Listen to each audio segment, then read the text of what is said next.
of course, in this era. And everything is going to just get more extreme now with generative AI and agentic AI, because in a way, language barriers also protected these markets.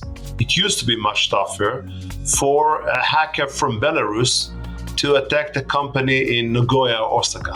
While now, using sometimes very basic freebies AI capabilities, these markets are not protected anymore. And if an agentic AI for sure makes the life of the adversaries much easier and shortens the time from first exploration to a full kill chain dramatically.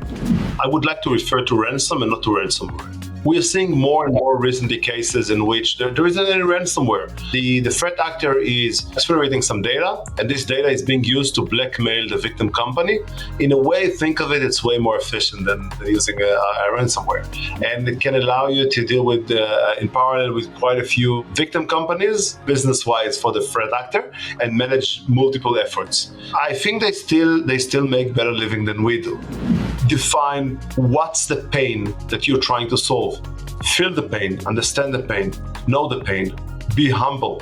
You will never be able to ensure 100% proof and prevention. But yes, you can definitely make sure that the chances of your user to become that low-hanging fruit, that weakest antelope at the end of the herd, will be much lower. And that's my major advice to young startups.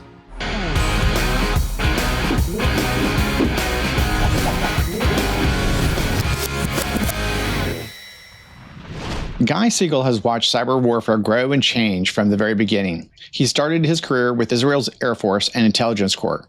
He then moved to Singapore, where he built cybersecurity teams across Asia and even taught as adjunct professor. For over 25 years, he's watched cyber attacks evolve in creative ways. Today, as head of corporate development at Sygnia, Guy helps companies get ready for cyber threats they don't even know they have or see coming. Thanks for joining, Guy. Thanks for having me, John. Well, let's talk a little bit about how you got into this business. Moving from military intelligence to the private sector is a major shift. I know that it was a big shift for me going from Corp to military and then military back to Corp. I was like at different levels of my career, and I thought they were different. There were some different ways of working. Walk us through your first major culture shock moment when you realized the business world approached cyber threats completely differently. Well, I think few things. First, security sometimes comes after business needs when it comes to the private sector, and that's something which is less common in the military. Another thing is when you're defending nation military networks, they're usually with way less, I would say, exposure to the outside world than any enterprise you can think of. And that means that when you are working in the real world, you're getting to meet different adversaries and sometimes more frequent. And that shocks you. Yeah, I think that one of the aspects of it, there's more of a preventative focus in the military, I would say. I mean, don't open ports that don't need to be open. You know, if you're trying to get something through the firewall, it's going to take more time to get that done, you know, and you get more approvals, right? And I mean, it is definitely a different way of working. I think also speed isn't the primary objective of a military network as well. It's a different business, I would say, than most corporate environments. Definitely. Also, I think that the risk is sometimes tougher to quantify. And in most enterprises, you can definitely quantify what's the risk of being down for a minute, a day, or a week. And many of the civilian networks have been built to be breached, or now trying to rebuild to be breached, which is another difference when it comes to the difference between military and civilian networks. Right. So big shock was just how they kind of approached the building network security, I guess, right? Yes. Yeah. Well, let's talk about how this kind of evolved some. You left the military and then you went to Asia. And with your APAC regional experience, you've seen how cyber threats play out across different cultures and governments. Do you have a story that illustrates how the same attack can have different impacts depending on where it is or where it hits? So in many cases, that is a very fair question. In many cases, I think that the issue is not just what the attacker is doing or what the organization is experiencing, but also cultural aspects, such as you're resilient for embarrassment, the attitude of the regulator, the kind of support you can experience from law enforcement. What will the public, how will the public react? And I think that I can definitely share a story, of course, without sharing any detail of any of the, I would say, victim, threat actor, whatever. Very similar attacks.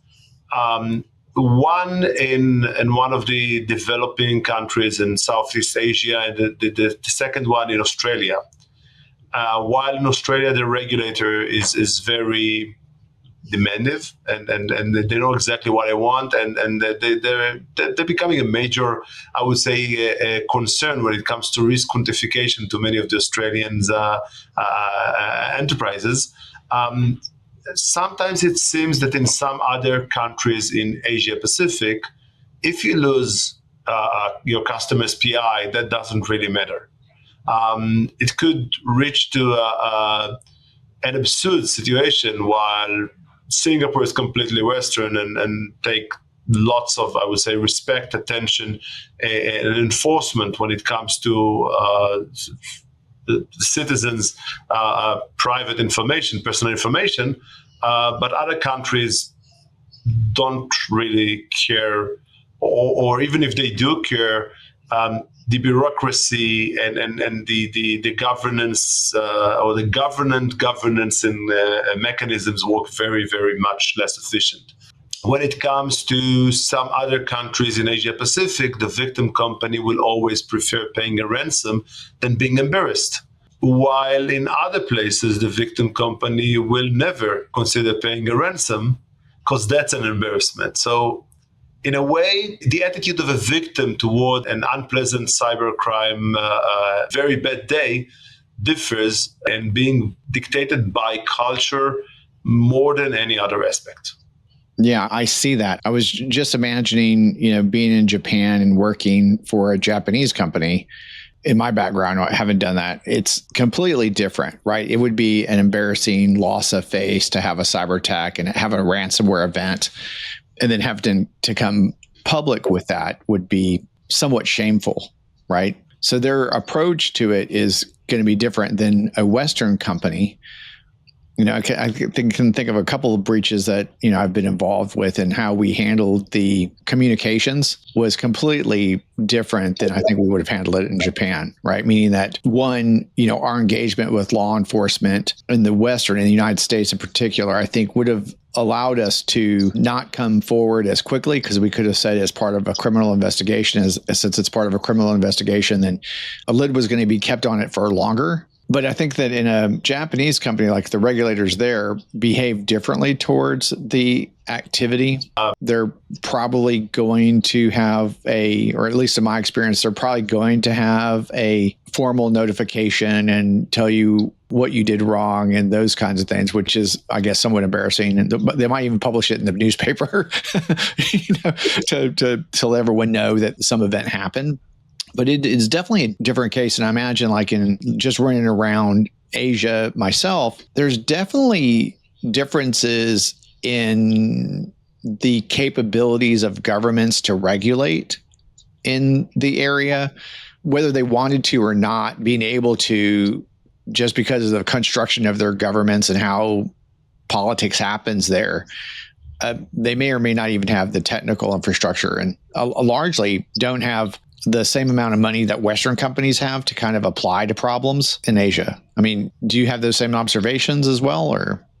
So I absolutely agree, and I do think that one very common. We both lived in Asia, and actually, I think the first time we met was in Tokyo for a beer, and I think that one very common mistake Western people make or a very bad judgment on Asia is that there isn't a single Asia.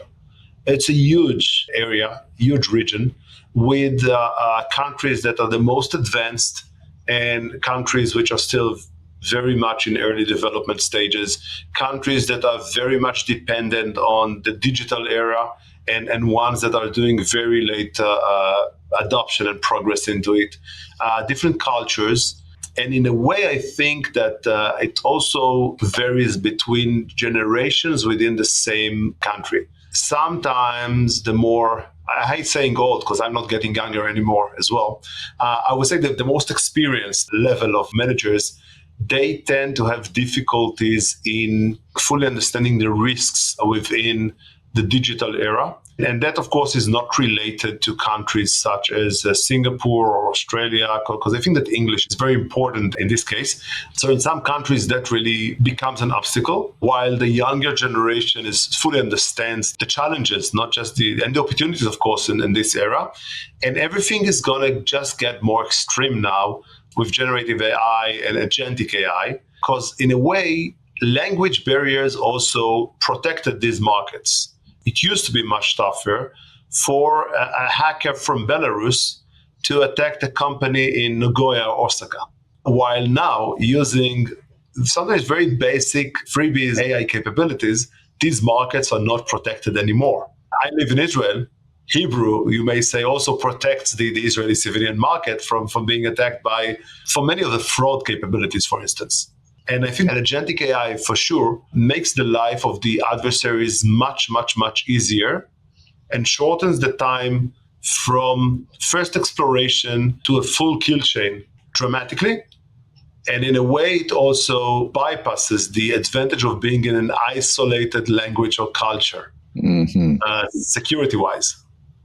I think you're bringing up an interesting point, especially around language, right? You know, both of us speak English and we spend a lot of time in Western world, but you're right. You know, you go to Asia, like Japan in particular, where I spend a lot of time. There are a couple definitely cultural aspects. One of them is the language, right? It's also how do these countries and cultures, how do they adopt currency, right? Are they digital or are they cash based or are they using credit cards? In Japan, you can use a credit card anywhere, but getting a credit card is actually, at least for a Westerner, was pretty difficult, right? It was a difficult activity. You know, you don't just like go online and go to your bank's website or some bank's website and type in your name, and then a few seconds you have a new credit card and they send you an email. It's like you fill out some piece of paper, it goes out somewhere, and eventually you might hear back from them that you have a credit card or don't have a credit card, right? And the cycle is longer, right? And, you know, I think Japan is still today even very much cash based, and they're really good at moving cash around. How it is in Singapore, it's really easy for us to use Pay Now. It's very similar in Japan, but using credit cards is easy at service retail shops. But I think just in like day to day, it's less common. I think those structural capabilities of those countries, they're also a barrier of entry for criminal activity. You know, when it's slower, it's harder to get a credit card or it's harder to reuse a credit card. I think that makes it more difficult for, you know, fraudster or a cyber attacker to do that. Because it was one of the curious things in Asia for me was, why aren't these companies being attacked more? But part of it is language, but it's also, what do you do with this credit card once you have it, right? So Joe, I can't really refer to that because I never lived in Japan. But, you know, I lived in Singapore, and Singapore is the opposite. I think that everything is very, very structured, very clear. The ease of doing business, the ease of living in Singapore. In a way, I would probably send many of our leaders for a week just to learn in Singapore how things are being done.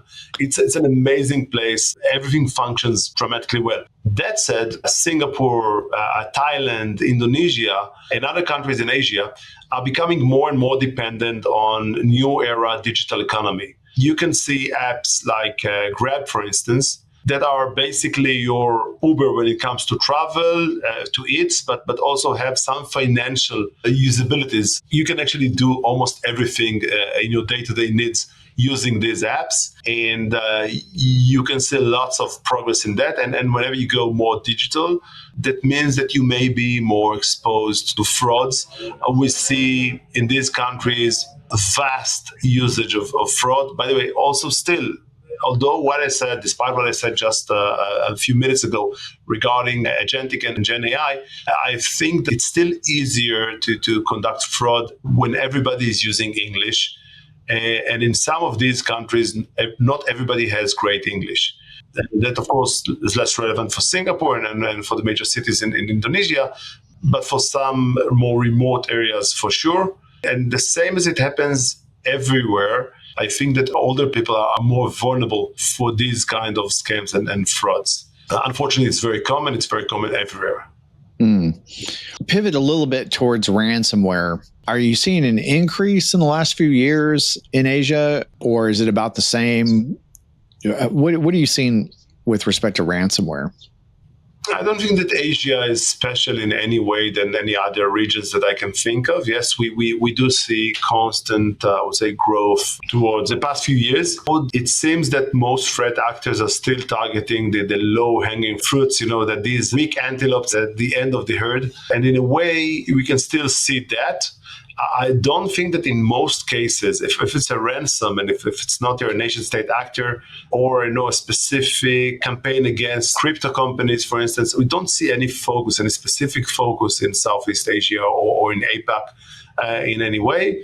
The same old methods done by same or similar or new threat actors working usually from the same parts of the world are still relevant. When it comes to nation state, that's a bit of a different story. APAC is a lucrative target for Russian and Chinese threat actors.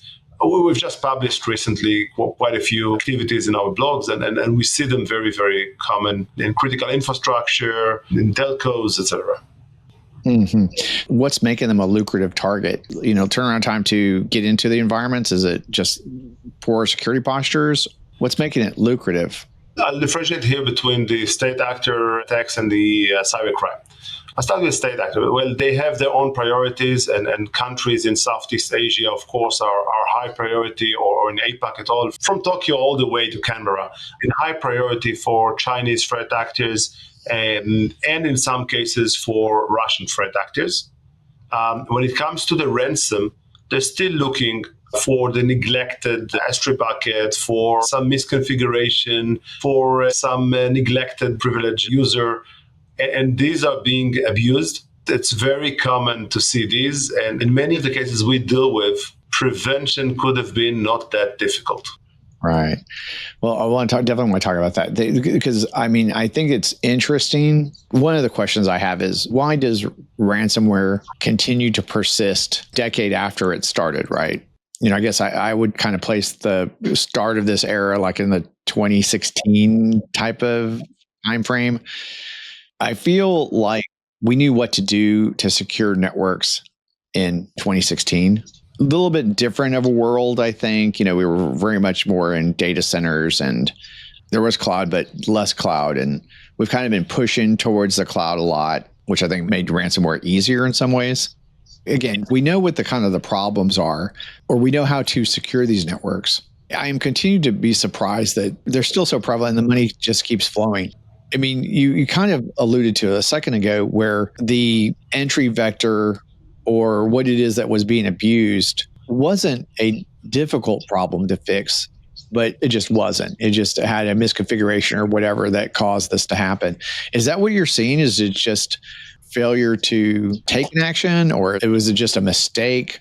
Or are you seeing that it's systemic to particular company cultures? I can tell you, I want to hear your answer, and then I have my own kind of statements to make about it. But maybe I'll start by saying that I would like to refer to ransom and not to ransomware.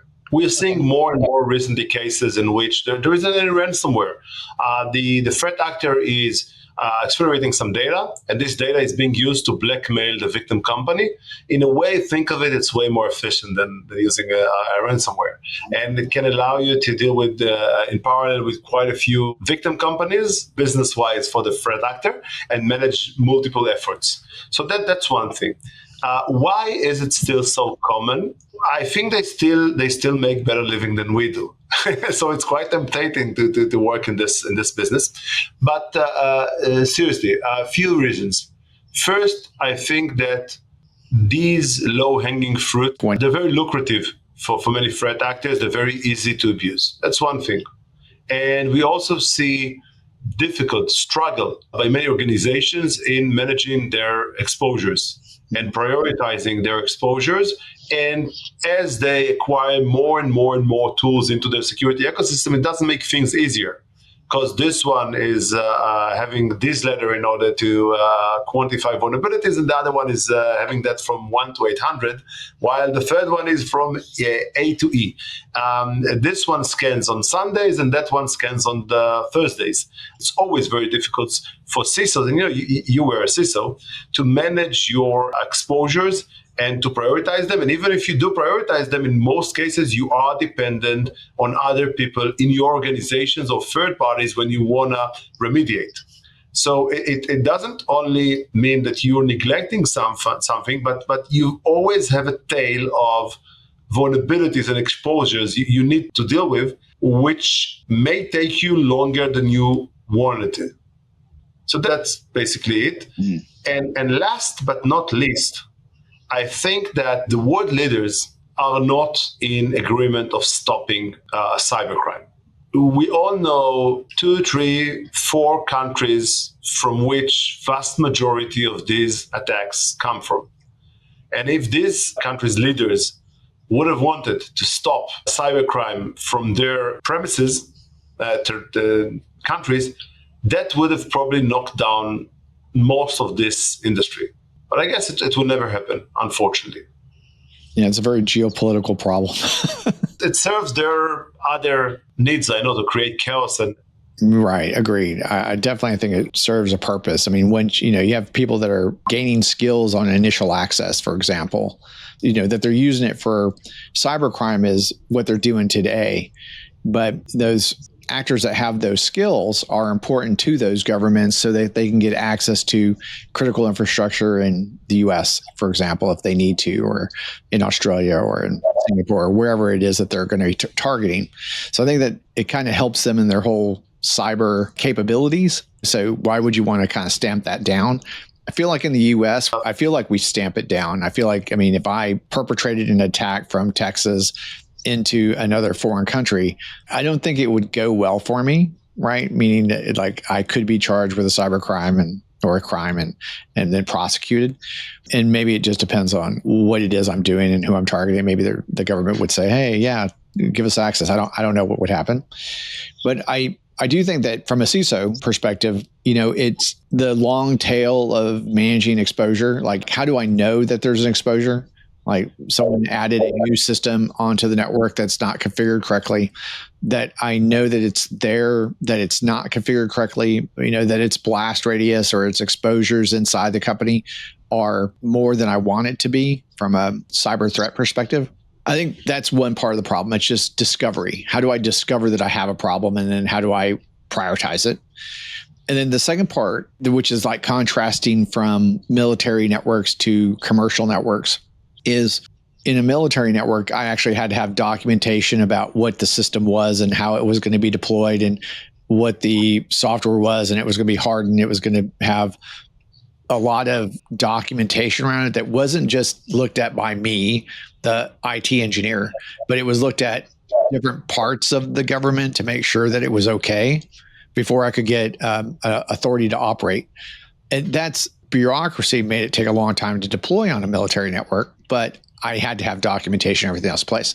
I think in commercial networks, they just don't have the documentation, right? A lot of times they're deploying something with very little documentation, or whoever it was that deployed it, maybe the documentation made sense for them, but the person who's maintaining it now, the documentation isn't there. So there's a lot of fear, uncertainty, and doubt in making changes to a system that they don't fully understand, right?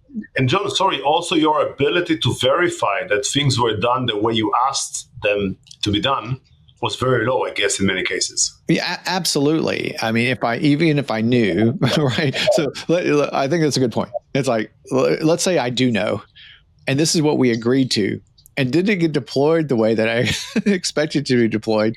Yes or no? And maybe it was on day one, but that changes over time too, right? I think the entropy of whatever it is I thought the system did when it was deployed on day one, what it's doing on day 30 or day 60 or day 360 or day 720, years later, even the system changes on what it's doing and what its data it's collecting, what data it has access to, what systems it has, integration that it has access to.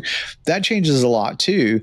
And again, I think that engineers that are in these environments, they don't have the information that they need to make a decision about whether they should be updating log4j on this system, or if they do change that S3 bucket permissions, are they going to have KYC problems? Now they can't onboard customers. Again, the systems are coming out so quickly now. I mean, cloud made it so fast. I remember when I was doing networks, we didn't have the cloud, and we had to order hardware. It had to be shipped to a data center. We had to have space in the data center to rack and stack it and plug it all in. That was a completely different environment, which we had plenty of time to write documentation of how we thought something was going to happen than we do today, where we could just hop on the cloud and just go.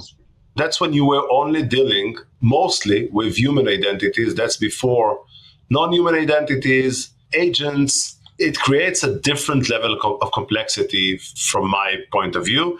And not only that, it's not just the complexity, it's also the volume and velocity. These do change dramatically. 100% agree. I mean, like, how do we manage identity? I think is a big part of this, right? I mean, having been in regulated environments and trying to get a known application to be run in an environment and having to do the role-based access control and making sure that we knew who the roles were and what they were going to do, what process they were going to do, and then getting everyone's rights and correct. I mean, we would have to bring in consultants, Big Four kind of consultants, and to help us kind of get all that stuff managed so that we could then implement it. And again, it was going to change. The business continued to change, right? So, I mean, it's not anything new. It's just that the velocity, the complexity, the ease of adding new applications, whether they're, lift and shift, and I'm taking something into the cloud. The prevalence of SaaS in our environments today and the integrations that we do, I think that's another complicator in this whole thing as well. Absolutely. Well, I mean, definitely there's cultural, battles that happen inside a company as well. I've had many pen tests, for example, that's been done. And then every time I go talk to the developers about it, they're like, prove it. Right. And then you have these internal struggles between, your cyber organization and engineering or whoever, or even the business in some cases, of like, they don't want to make that change because it's, working for them and they don't want to have downtime. There's just a lot of struggles, I think, from a cyber perspective. And we started the discussion on culture, on cultural aspects. So in a way, in some of the markets and cultures in Asia Pacific, the culture of execution, of accuracy, of discipline, responsibility, accountability plays a great role. I think that in a way, let's take Singapore, things are being done pretty much the way that you're asking them to be done. And that's very impressive, because in some other parts of the world, things are being done usually in the way that people have thought it should be done, sometimes irrelated to the way that the system asked them to be done. And I think that in a way, culture plays here also a very important role. I agree. I mean, definitely, I know that I've been in places that say that they have a security first culture, right? And I'm hopeful that we kind of move that direction, but I really haven't seen that. It's still very much business dominated. And then the culture of that business plays a big aspect into it. So it's an interesting problem.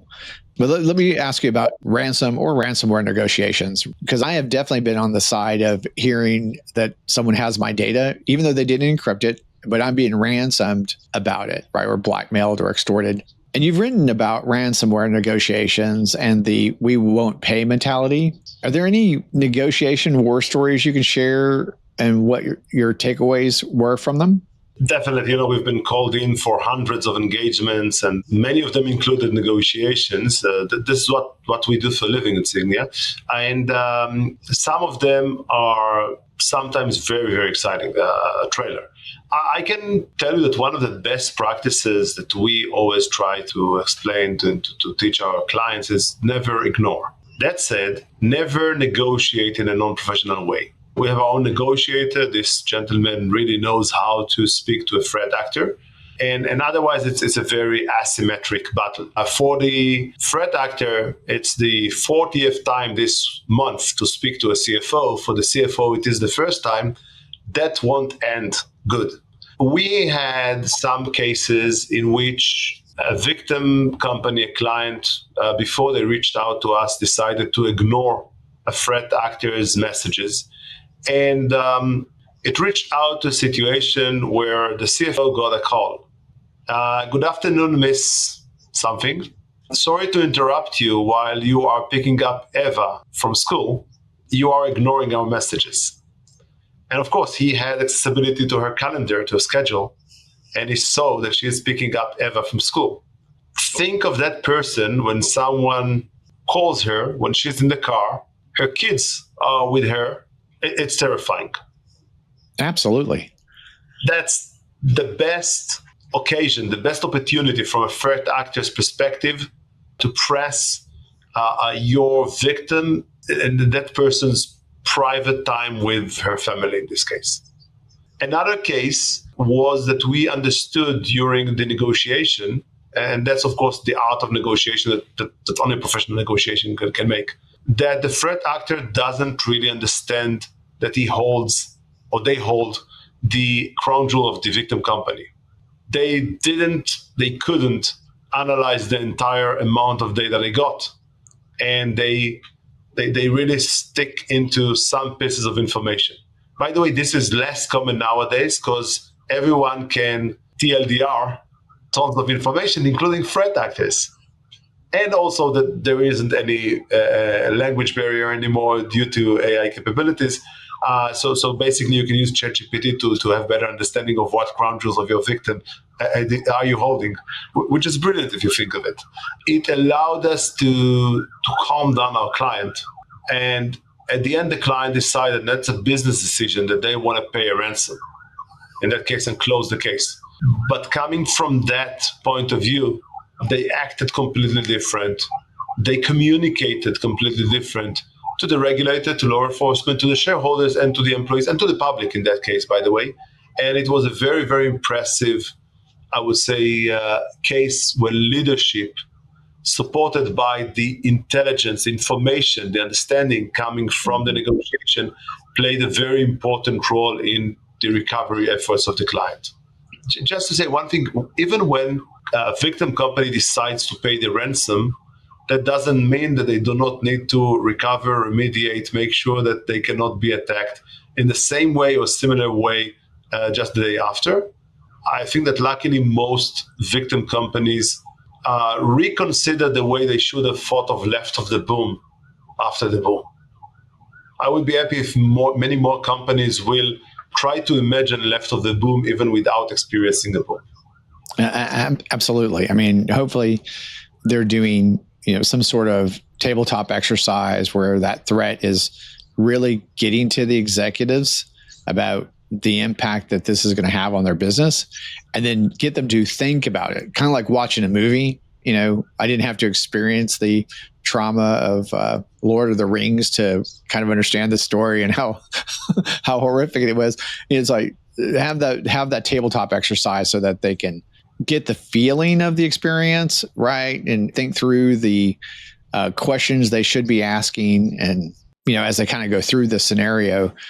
One of the key points that I'm taking from the conversation is about information asymmetry, right? Meaning that oftentimes the victim has little or no experience in ransomware negotiations, right? And like you said, but that threat actor, they have lots of experience of dealing on their side, right? So there's this information asymmetry that's happening where the actor knows how much to press and how to press and where to press, where the victim has very little information about what that is. And, I think that that's a good reason to get someone to help you with ransomware negotiations, is just to level out the playing field.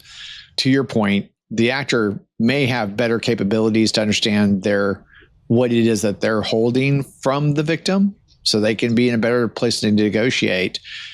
But there is a symmetry on the victim side as well, because they know what this data is and whether it's important to them.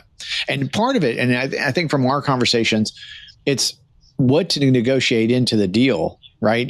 It's not just, hey, I'm going to pay you ransomware so you don't extort me anymore, but it's also, what else can I get from the actor so that I don't have this problem happen to me tomorrow by a different actor, right? Are those things that you've negotiated in as well? Like just, hey, how did you get in and what was the process? Yeah.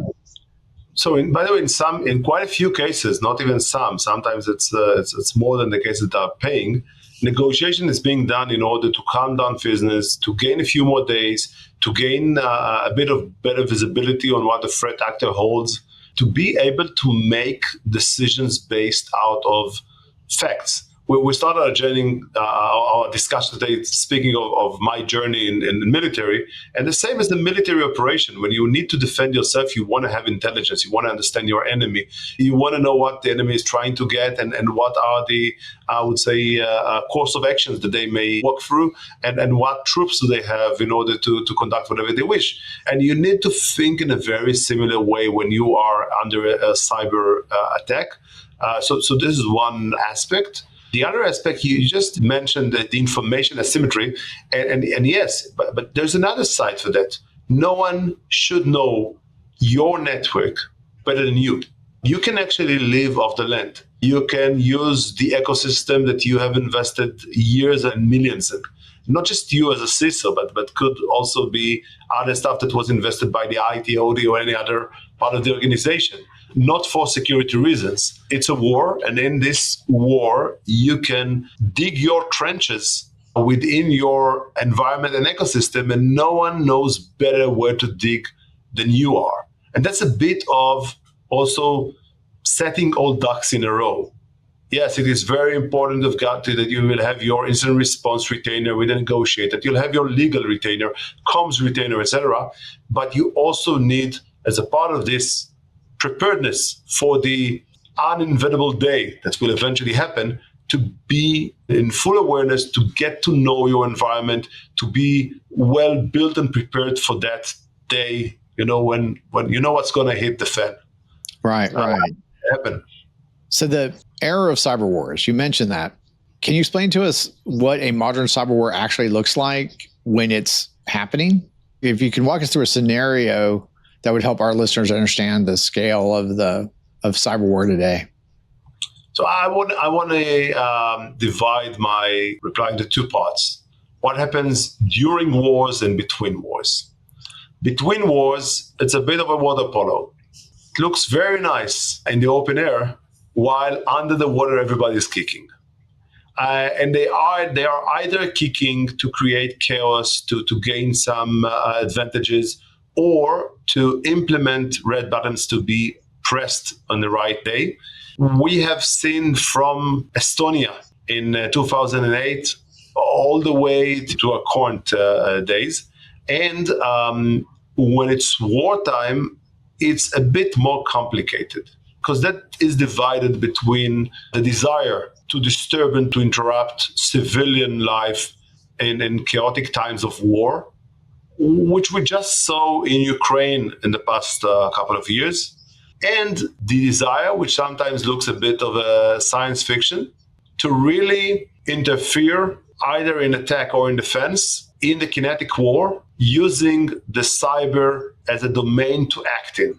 This is something which is way more complicated to achieve, maybe related to what we started with, that the military defense networks are usually more isolated ones.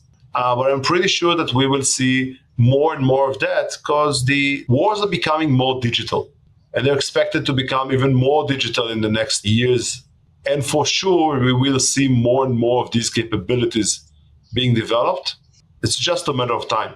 It still sometimes feels a bit like science fiction, but I'm not sure it's going to stay this way for long.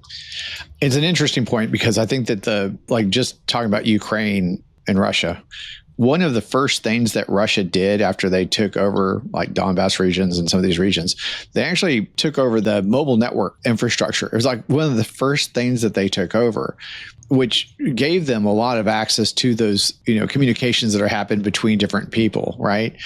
That I thought that was interesting when it happened, because at the time I was at Rakuten Mobile and we were seeing what was going on and that kind of stuff. And I thought it was really interesting. But that first step on it was like, one of the questions I had was like, well, how did they take it over? I mean, it just, it seemed like it would have been more complicated, but with these capabilities like legal intercept and everything else that you have that are just built into the system. And then you would think that those systems would be protected. But then if you have your partner who's Huawei or someone else, and then they can help you get into those systems as well, if they're on that side of the coin, I guess, before there's a kinetic action, that there are precursors to it that are trying to interrupt or take over critical infrastructure or other systems to disrupt people's lives and put them in an information deficit. I mean, I think today we are very dependent on our mobile phones and our access to the internet much more today than we were 20 years ago. And anytime we start losing access to information, I think it's very disruptive and makes us feel less safe. For example, when Fukushima happened, I was in Japan at the time, and there was a big disruption to the mobile networks, and I couldn't get a hold of my wife, who was, maybe 10, 15 miles away. I couldn't get a hold of her all day long, and everything was disrupted.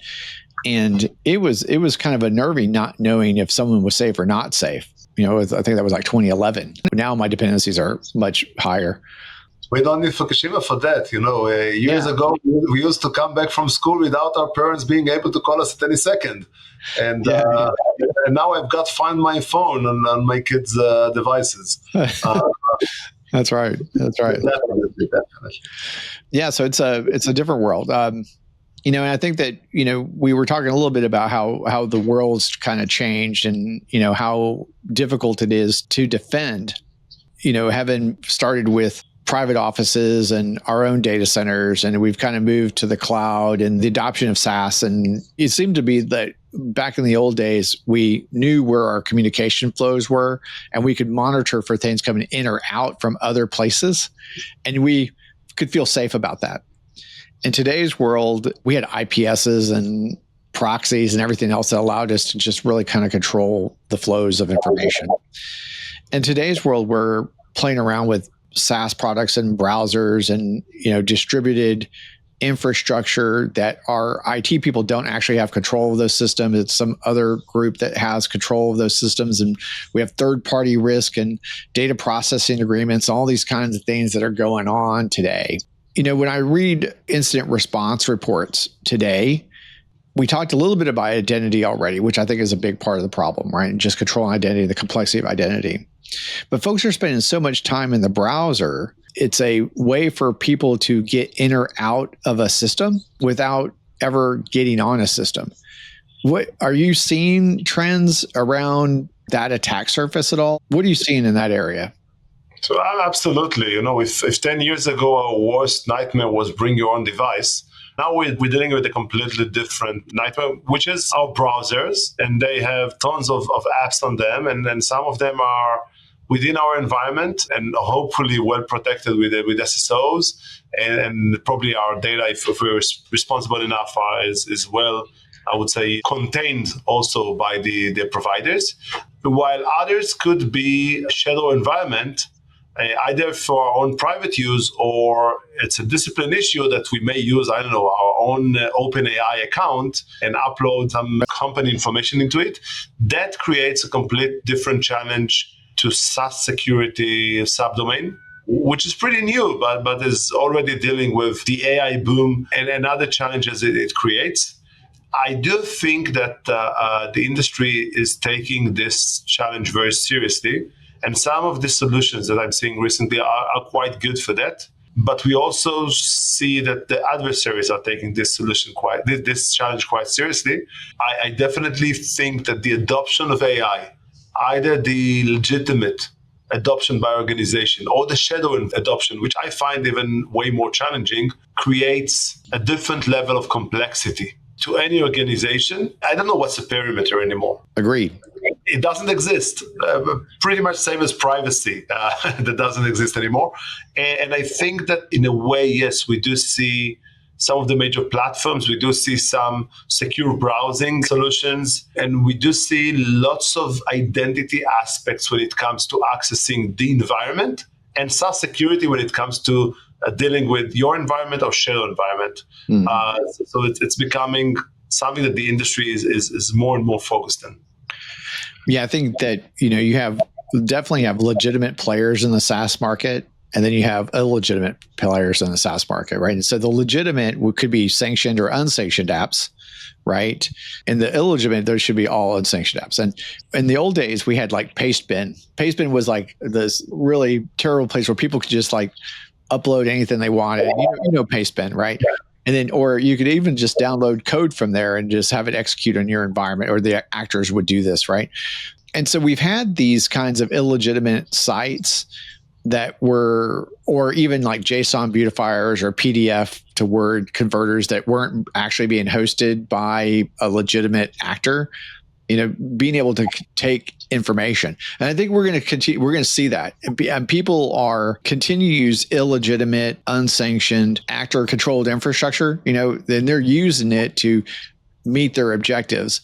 And that's happening with SaaS apps, but it's also happening with extensions in the browser. And we're seeing on our side illegitimate apps that are asking for OAuth scopes for your Google Drive and your Google Mail and that kind of stuff. And those kinds of ways of kind of getting into your environment without getting into your environment, right? Because it's outside your perimeter control. Even if you had visibility of what's going on your office network, you don't have any visibility when that person's at home and they're using a SaaS product. So we're seeing a lot of actions. And again, I think in the like different incident response reports from Mandiant or Palo Alto, whoever, they're showing that a lot of attacks are actually traversing the browser before they even become an incident, right? I think there's a good opportunity for people to learn more about. I mean, really just understanding your SaaS environment, how OAuth scope works, how IT is using, SaaS today. And it's not just that they're using it because they want to, it's almost being pushed upon them by the big players like Microsoft and SAP and et cetera. They're really just pushing folks into their SaaS apps, SaaS versions of their apps, which makes it easier for IT, makes it easier for SAP and Microsoft. But I think that it totally disrupts what the perimeter is, or our concept of a perimeter and how do we defend. Absolutely. Yeah. So you're currently focused on corporate development at Sygnia. What's a recent threat or trend that's piqued your interest in looking for new partners? No, I think that in a way we see the entire industry changes with the adoption of agentic AI. We're dealing with AI in the past few years, even more than a few years, but everything is progressing extremely fast nowadays. We are already embedding some capabilities that really change the way we act, make it way more, I would say, precise and efficient. And we expect it to really affect everything that we do. We do incident response and MDR and proactive services like posture assessment, etc. And in each of these, you can, I would say easily, but you can definitely embed generative and agentic AI capabilities.